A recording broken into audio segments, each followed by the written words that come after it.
So, is it a horror movie if nobody dies?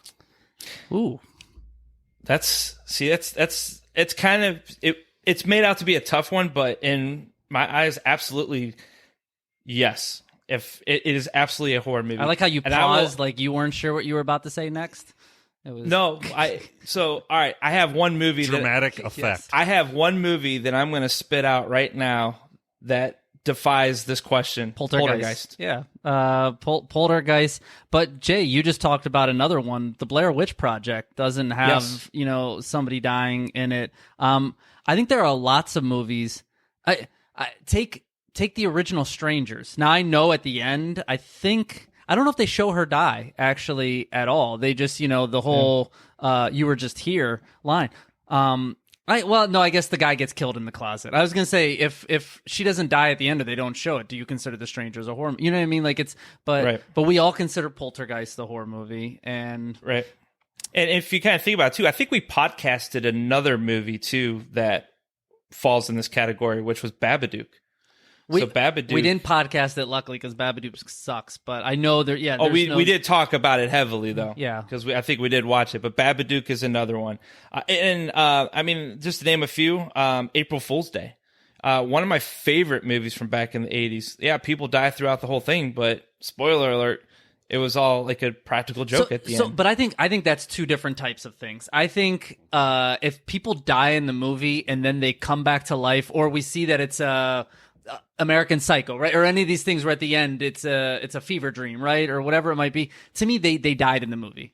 Just because you then reverse it at the end, or they come back to life as a zombie or whatever it might be, those were kills on screen. So I have that compartmentalized as something completely I disagree with different. you though, because in this situation, the characters, they were just playing a prank. So it was like all fake and it was not real.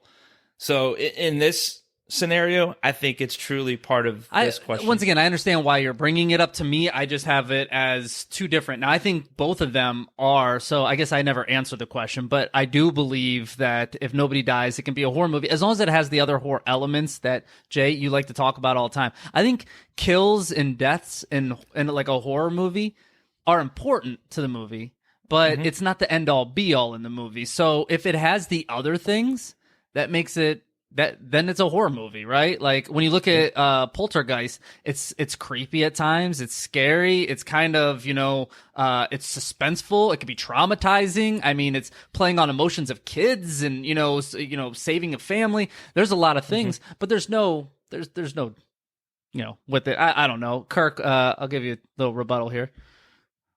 Yeah, no. So my thought process in answering this question was you wouldn't have looked it up or known and thought about Poltergeist or Babadook. So kind of got me because those are obviously horror. I got another one, The Others. No one actually dies. I agree with Mike though that an on-screen death is an on-screen death because it's all acting anyway. It's all fake. So the movie someone dying, like American Psycho has deaths, like you see him hack it up. So yes, it's absolutely horror. Poltergeist is a top 10 horror movie.